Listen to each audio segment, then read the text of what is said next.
Have you ever wondered why some women live alone? Not in hiding, not in heartbreak, not in hollow retreat, but in something deeper, a silence that does not ask to be explained. She's not searching.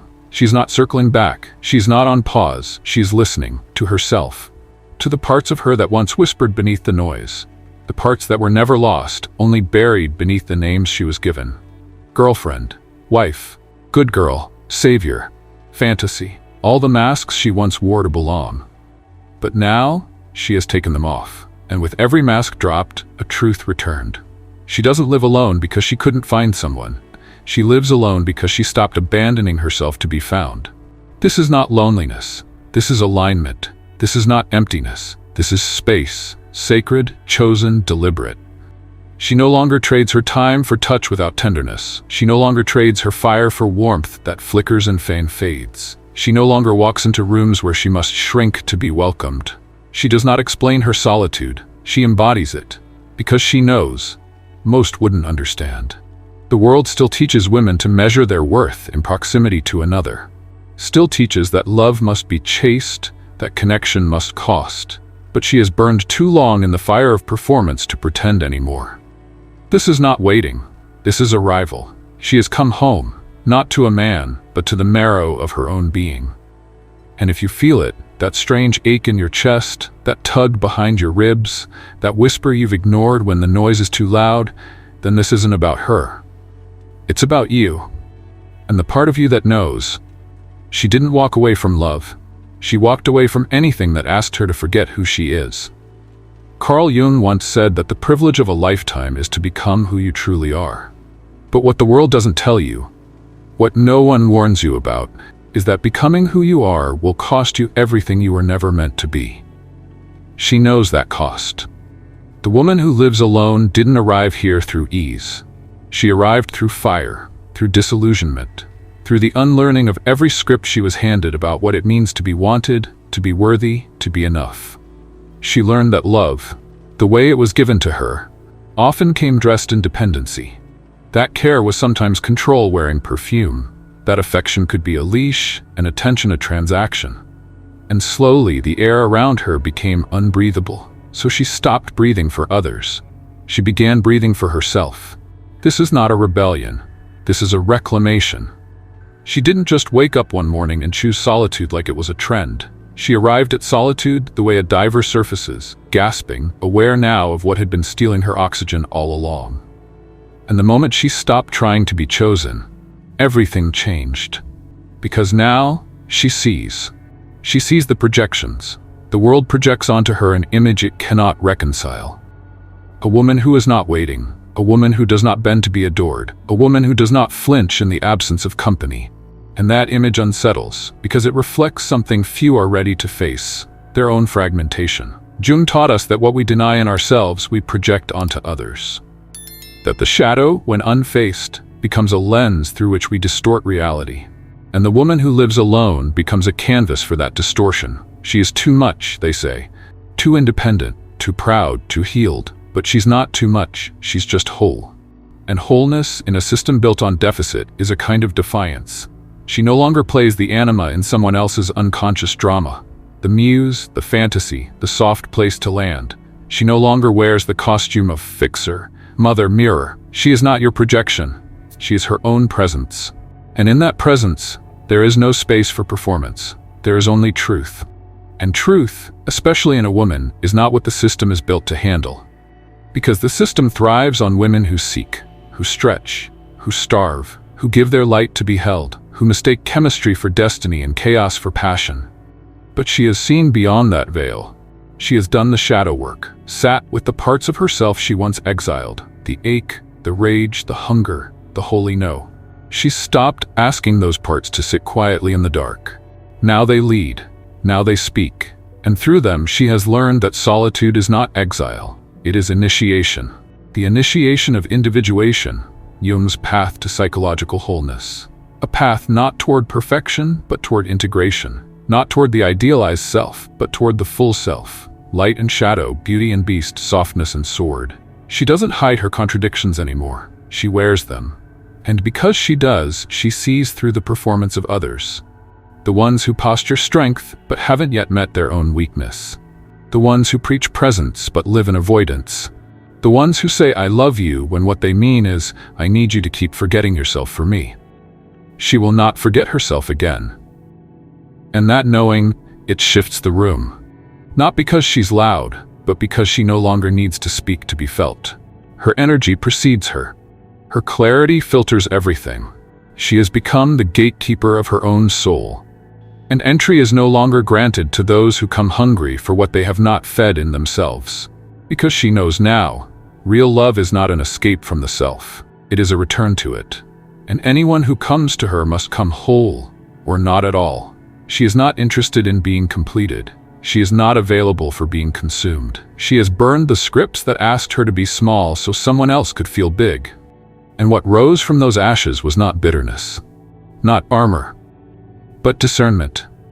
The kind of discernment that comes only from walking through the underworld of your own psyche and choosing, again and again, not to abandon yourself in the name of love. This woman, the one who lives alone, is not a riddle to be solved. She is the answer that requires silence to receive, and most won't sit long enough to hear it. But you, if you feel that pull, if something in you aches as you listen, then maybe you're not meant to solve her. Maybe you're meant to remember her. Because she is not rare. She is simply no longer pretending. It didn't begin in clarity, it began in collapse. Before she ever knew the taste of peace, she knew the ache of silence that cuts, not the quiet of solitude, but the hollow hush after begging to be seen by someone who only ever loved her reflection, not her depth. Before she ever claimed her space, she shrank in rooms too small for her truth. She performed softness like a song, swallowed her intuition like it was rebellion, called her loneliness loyalty and her anxiety love. Because no one told her that sometimes the ones you love most are the ones who teach you how to disappear. So she disappeared, bit by bit, voice by voice, need by need, until all that remained was the shell of a woman memorized by everyone but herself. And then, one day, something inside her broke. Not loudly, but finally. It wasn't a scream, it wasn't a fight. It was a whisper that rose from her ribs like smoke from a dying fire. A truth she could no longer silence. This isn't love, this is survival. And that's when it began, the descent. Not down into despair, but down into herself. Into the basement of everything she had buried. The childhood ache of being too much. The teenage wounds dressed in lipstick and laughter. The grown woman who learned to beg politely for crumbs and call it romance. She didn't descend for drama, she descended for truth. Because healing isn't a sunrise, it's a funeral, the death of the persona, the unraveling of every mask she wore to be loved, chosen, safe. Down there, in the sacred dark, she met her shadow, not as enemy, but as mirror. The rage she was told to silence, the grief she was told to move on from, the desire she was taught to fear. They were all there, waiting patiently. And for the first time, she listened. She wept, yes, but not out of weakness, out of witnessing. Because when a woman finally sees herself, not through the eyes of others, but through her own, the tears aren't sorrow. They are baptism. She stopped running. From herself, from her patterns, from the ways she kept choosing people who couldn't hold her. She stopped blaming fate and started tracing her own hand back to the choices she made to feel needed. She remembered all the times she offered her soul in exchange for scraps. The ways she made herself smaller to stay palatable. The nights she begged to be heard without ever opening her mouth. And she forgave herself. Not all at once, but slowly, gently. Like a mother cradling her own inner child. She realized her silence wasn't weakness, it was armor. Her distance wasn't coldness, it was wisdom. Her solitude wasn't punishment, it was preservation. The world doesn't prepare women for this descent. It teaches them to smile, to heal quickly, to never bleed in public. But she chose something different. She chose to stay in the wound until it taught her what she needed to know. And what she learned wasn't how to love better. What she learned was how to stop offering her softness to those who had not earned her safety. She learned that the part of her who kept chasing love wasn't desperate. She was exiled. The part who screamed into pillows wasn't crazy. She was silenced. The part who felt like too much? She was never too much. She was simply too real for a world addicted to illusions. Down there, she made a vow. Not to rise quickly, but to rise honestly. She would not patch the hole with another body. She would not decorate her grief for Instagram. She would not call herself healed because someone else found her beautiful. She would rise when her soul said, "It's time." And when she did, it wasn't with glitter or glory. It was with gravity. The kind that turns heads without trying. The kind that walks into a room and shifts the air. Because when you've met yourself in the dark, you don't return seeking the light. You return as the light. Her solitude became sacred, a temple, a truth, not a holding cell, not a timeout, but a throne. She no longer needed someone to witness her pain. She became the witness. She no longer needed someone to tell her she was worthy. She remembered. And that remembering didn't make her arrogant. It made her anchored. Now she walks alone, not in bitterness, but in wholeness. She is not detached. She is discerning. She is not guarded. She is grounded. And anyone who approaches her now must do so barefoot, without ego, without performance, without the hunger to consume what they have not cultivated within. Because the woman who has descended into herself no longer fears the fall. She knows now, rock bottom is not the end. It is the beginning of the only home that was ever hers, her own soul. There is a moment in every descent when something shifts. It doesn't arrive with fireworks. It doesn't announce itself. It arrives like breath after drowning, soft, sacred, inevitable. She doesn't even realize at first that she is rising, because the rising doesn't look like triumph. It looks like tending, like drinking water when no one's watching, like deleting the message she used to send when the loneliness peaked, like lighting a candle, not for the mood, but because it steadies her bones. It's subtle, almost imperceptible, but it's there. The quiet unlearning of urgency, the soft refusal to rush, the reintroduction of her name, not the one others gave her, but the one she's only ever heard in dreams. That's how she returns. Not with vengeance, but with reverence. Not with the need to be seen, but with the knowing that she already is, by herself. She stops chasing closure from people who ran from their own reflection. She stops performing strength for an audience that only ever applauded her when she bled quietly. She stops apologizing for her solitude like it's something to be explained. She doesn't need the world to understand her anymore. She needs only to honor the woman who stayed when everyone else left. The one who sat in the middle of the ache and didn't numb it. The one who held her own hand when no one called. The one who screamed into the night and still woke up, made coffee and whispered to herself, "We go again." That's the woman she rises for. That's the woman she becomes. And when she does, when she emerges from the sacred dark, she brings something back with her. Not just wisdom, not just strength, but stillness. A stillness that cannot be faked. A stillness that unnerves those who haven't yet met their own. She no longer performs for belonging. She no longer asks permission to take up space. She no longer begs for affection that feels like negotiation. Because she knows now, the love that requires you to betray yourself isn't love. It's dependency dressed in poetry. So she lets go of the maybes, of the almosts, of the people who never saw her, only the echo of their own need reflected in her care. She releases it all, not in bitterness, but in blessing. Because every departure carved more room in her for truth. Every no made space for a deeper yes. And now her yes is sacred.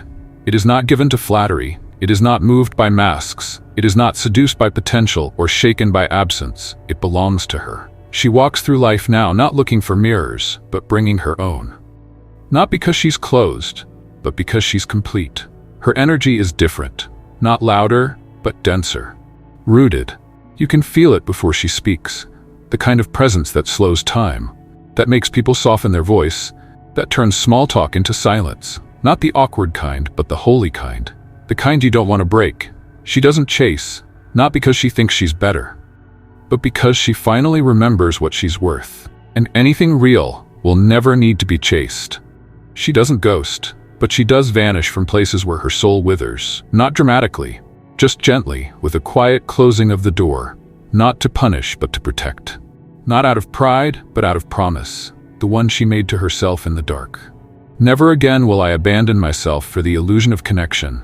And she hasn't. Now she walks with the woman she used to betray. The one who knew the truth all along. The one who whispered red flags while she called them butterflies. The one who saw the signs before the storm. She walks with her now, hand in hand. No more self-sacrifice disguised as love, no more dimming to be digestible, no more shrinking in the presence of insecurity. Because she knows, the right love won't ask her to become less. It will meet her where she is, as she is, and rise beside her. Until then, she is not in waiting. She is in ceremony. Every no is a hymn, every boundary, a sacred bell, every choice to walk away is a return to center.